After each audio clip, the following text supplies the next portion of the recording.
for Faith Book, the Book of Faith, the Word of God, the Bible. Isang mapagpala at magandang araw ng Martes po sa ating lahat. Mga partners natin dyan sa Hillcrest Family Life Baptist Church. Muli nandito po tayo sa ating FBK, ang ating pong Faith Book a Day. Yan. Kamusta po kayo? Nandito po muli ang inyong lingkod. Ako po si Preacher Majesty Carino. Isa po sa preacher natin doon sa Hillcrest 2, Cruz Naligas. Ayan. At ito pong nagdaan na anong tawag dito? Mahal na araw, no? Muli po nating inalala ang kamatayan ng ating Panginoong Hesus sa krus at ang kanyang muling pagkabuhay. No, last week lang po yan, di ba?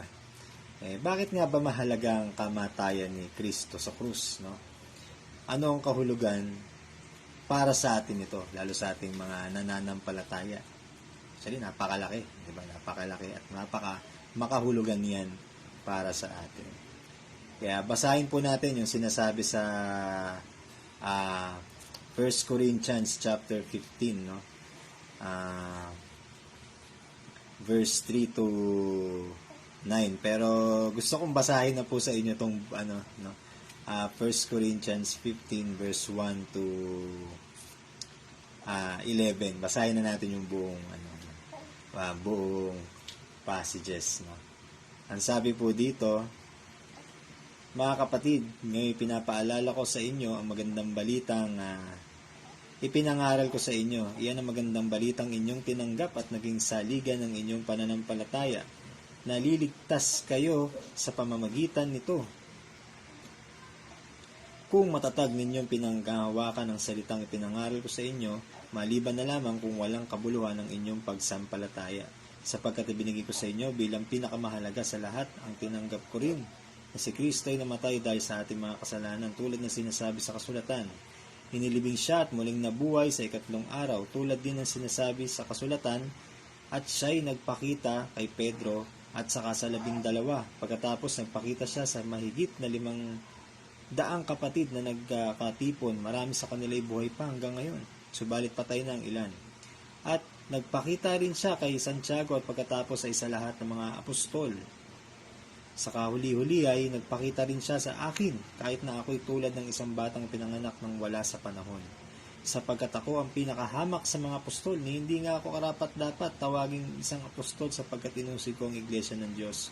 Ngunit dahil sa kagandang loob niya, ako'y naging isang apostol at hindi naman nawalan ng kabuluhan ng kaloob niyang ito sa akin. Katunayan, nagpagal ako ng higit kaysa sino man sa kanila. Subalit hindi ito dahil sa sarili kong kakayahan, kundi dahil sa kagandahan loob ng Diyos na nasa akin.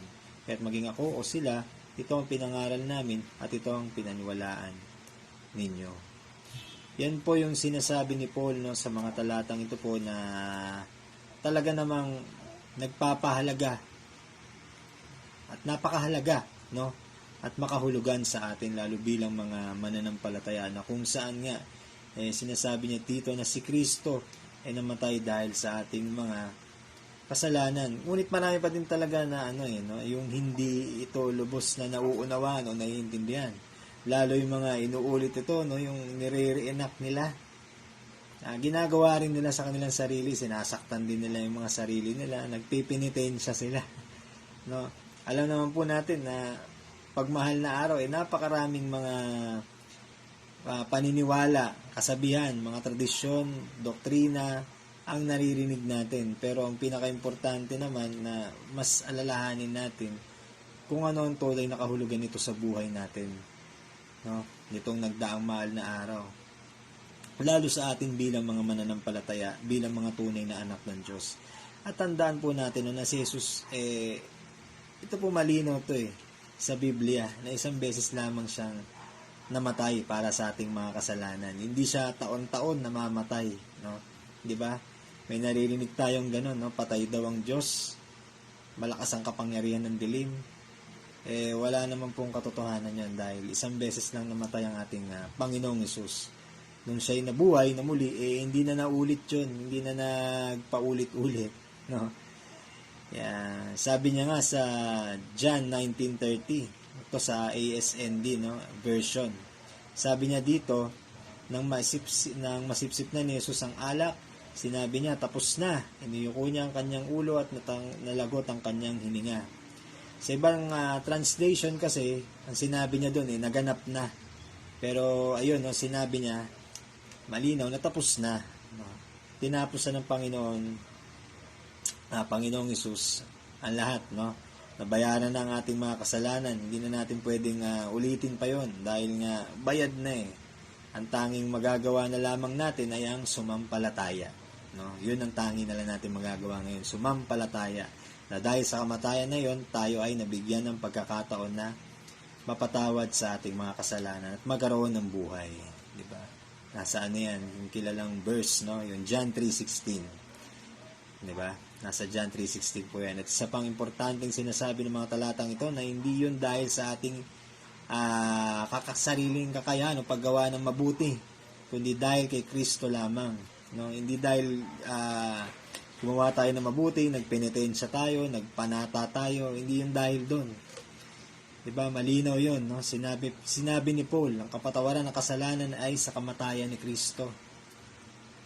Tapos na ang lahat. No? Tatanggapin na lamang natin ang katotohanan ito at sasampalatayanan natin. Kaya napakaganda po nito, no? Paalala sa atin. No? Lalo, napakagandang ibahagi rin natin sa iba na malaman nila ang tunay na kahulugan ng kamatayan ni Kristo at ng kanyang muling pagkabuhay. Muli, maraming salamat po. Ito po ang inyong lingkod, Preacher Majesty po. Magandang gabi po sa ating lahat at God bless.